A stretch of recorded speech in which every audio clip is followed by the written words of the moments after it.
नमस्कार। आकाशवाणी जयपुर अजमेर से प्रस्तुत हैं प्रादेशिक समाचार।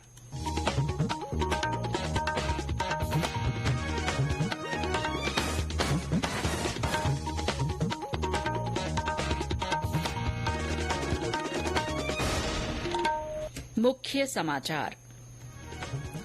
प्रधानमंत्री नरेंद्र मोदी ने कहा, आने वाले दिनों में देश में विकास की गति और बढ़ेगी। केंद्रीय स्वास्थ्य मंत्री डॉक्टर मनसुख मांडविया ने जोधपुर सहित विभिन्न एम्स में आयुष उन्नत केंद्र का शुभारंभ किया। राज्य सरकार ने विद्यार्थियों के कौशल प्रशिक्षण के लिए बड़ा समझौता किया। और राज्य में पश्चिमी विक्षोभ का असर खत्म होने के बाद सर्दी फिर बढ़ी।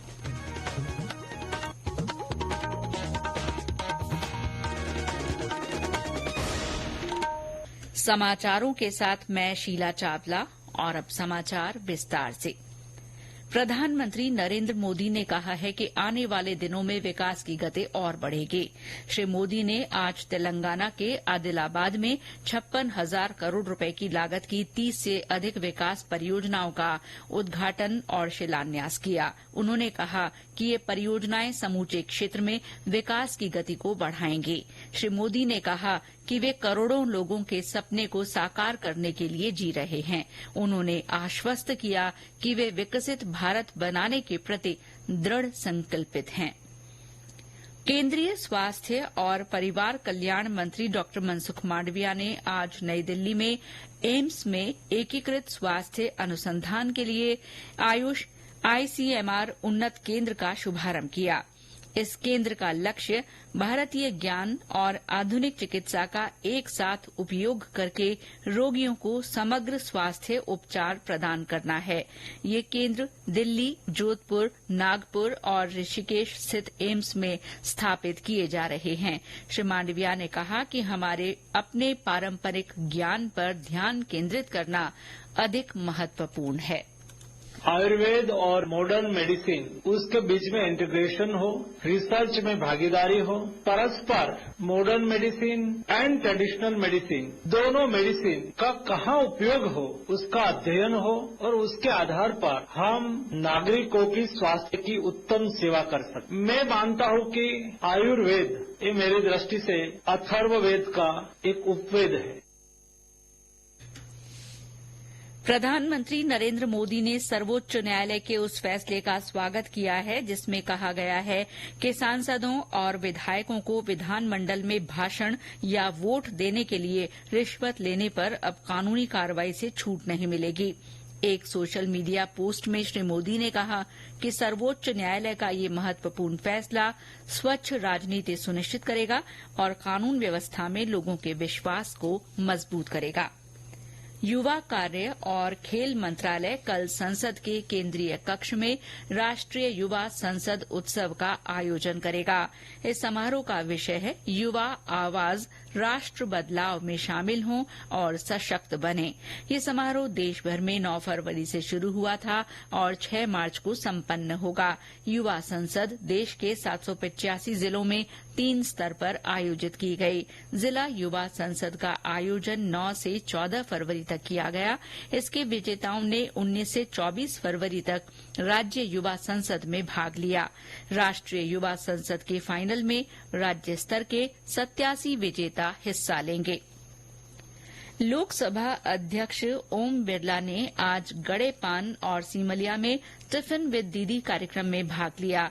श्री बिरला ने स्वयं सहायता समूह की महिलाओं के साथ संवाद करते हुए कहा कि प्रधानमंत्री नरेंद्र मोदी की भावनाओं के अनुरूप कोटा बूंदी में स्वयं सहायता समूह से जुड़ी सभी महिलाओं को लखपति दीदी बनाया जाएगा।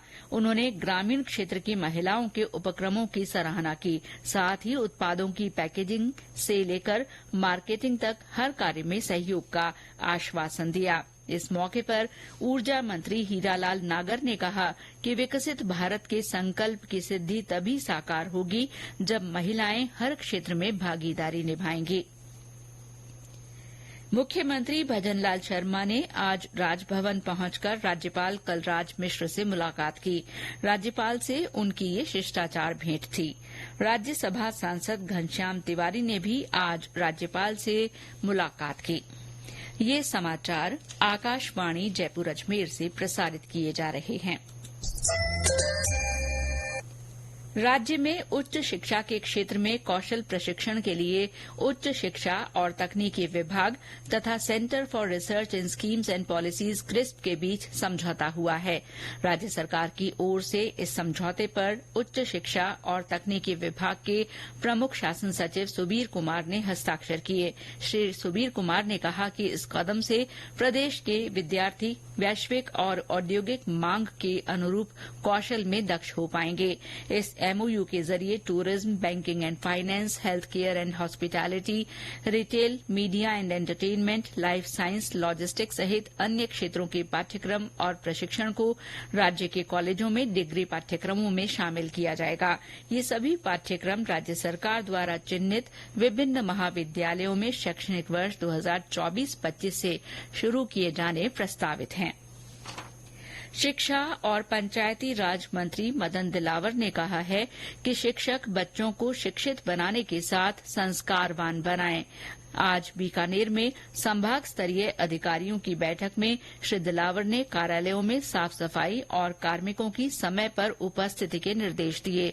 उन्होंने ग्रामीण विकास और पंचायती राज विभाग के कार्यों की प्रगति की समीक्षा करते हुए कहा कि प्रत्येक कार्य समय सीमा में पूरे हों, इस संबंध में विशेष मॉनिटरिंग की जाए। श्री दिलावर ने कहा कि कार्यों की गुणवत्ता में शिकायत और किसी भी तरह का भ्रष्टाचार मंजूर नहीं होगा। श्री दिलावर ने बीकानेर स्थित शिक्षा निदेशालय में नवगठित समाधान कक्ष का उद्घाटन भी किया। बीकानेर की महाजन फील्ड फायरिंग रेंज में भारत और जापान की सेनाएं धर्म गार्जियन सैन्य अभ्यास में भाग ले रही हैं। अभ्यास का 5वां संस्करण भारत और जापान की सेना के बीच 25 फरवरी को शुरू हुआ था। इसका समापन 9 मार्च को होगा। ये सैन्य अभ्यास बारी बारी से हर साल भारत और जापान में आयोजित होता है। संयुक्त अभ्यास से भारत और जापान के बीच सैन्य सहयोग बढ़ेगा। प्रशिक्षण का उद्देश्य आतंकरोधी और आपदा राहत के हालात में दोनों देशों की सेनाओं की क्षमता को मजबूत करना है।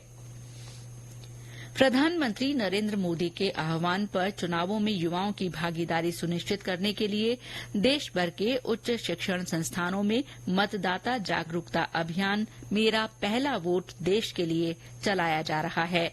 इस अभियान को समर्थन देते हुए राज्य की प्रसिद्ध हस्तियां भी युवाओं से मताधिकार का इस्तेमाल करने की अपील कर रही हैं। पद्मश्री उषा चौमर ने युवाओं से चुनावों में वोट डालने के लिए घर से निकलने की अपील की है। आप सभी लोगों को मेरा नमस्कार। मेरा नाम उषा चौमर है। मैं अलवर राजस्थान के रहने वाले हूँ। पद्मश्री से सम्मानित हूँ। तो मैं सभी 18 साल के जो बच्चे हैं उनसे अपील करना चाहती हूँ और ये कहती हूँ कि अपना वोट देश के लिए जरूर दें और ये ना सोचे कि भाई छुट्टी करने हम लोगों को अपने देश को वोट देंगे और अपने देश को आगे बढ़ाएंगे। और अब मौसम।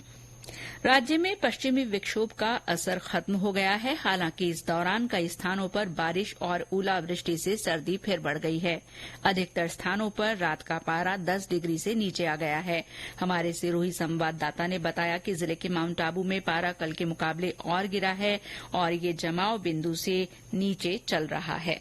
पिछले दिनों हुई बारिश के बाद माउंट आबू में सर्दी का असर तेज हो गया है। पिछले 24 घंटों के दौरान माउंट आबू का न्यूनतम तापमान जमाव बिंदु से नीचे -3 डिग्री सेल्सियस तक दर्ज किया गया। लोग अब यहां वापस गर्म कपड़ों का सहारा ले रहे हैं।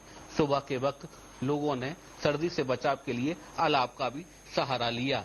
लोग सर्दी से बचाव के लिए यहां तरह तरह के प्रयास कर रहे हैं। तेज सर्दी के कारण यहां पर लोगों की दिनचर्या भी प्रभावित हुई है। साकेत गोयल, आकाशवाणी समाचार, सिरोही।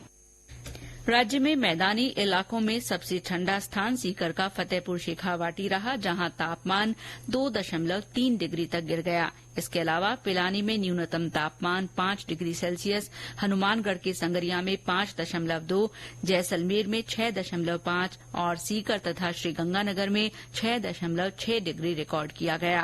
राजधानी जयपुर में रात का तापमान गिरकर 10.2 डिग्री पर आ गया।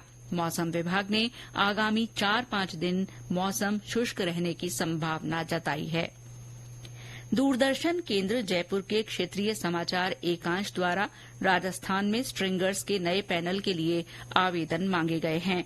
नए जिलों को शामिल करते हुए राजस्थान के सभी 50 जिलों से आवेदन पत्र आमंत्रित किए गए हैं। विजुअल कवरेज में अनुभवी व्यक्ति, फर्म, स्वायत्त निकाय या संस्था स्ट्रिंगर पैनल के लिए आवेदन कर सकते हैं। आवेदन पत्र आगामी 8 मार्च तक समाचार एकांश दूरदर्शन केंद्र झालाना डूंगरी जयपुर पर जमा कराए जा सकते हैं। आवेदन पत्र के साथ प्रसार भारती डीडी के जयपुर के नाम 1000 रुपए का डिमांड ड्राफ्ट भी जमा करवाना होगा। आवेदन पत्र और विस्तृत जानकारी प्रसार भारती की वेबसाइट से प्राप्त की जा सकती है। और अंत में मुख्य समाचार एक बार फिर। प्रधानमंत्री नरेंद्र मोदी ने कहा है कि आने वाले दिनों में देश में विकास की गति और बढ़ेगी। केंद्रीय स्वास्थ्य मंत्री डॉक्टर मनसुख मांडविया ने जोधपुर सहित विभिन्न एम्स में आयुष उन्नत केंद्र का शुभारंभ किया। राज्य सरकार ने विद्यार्थियों के कौशल प्रशिक्षण के लिए बड़ा समझौता किया है। और राज्य में पश्चिमी विक्षोभ का असर खत्म होने के बाद सर्दी फिर बढ़ गई है। इसके साथ ही प्रादेशिक समाचार बुलेटिन समाप्त हुआ। नमस्कार।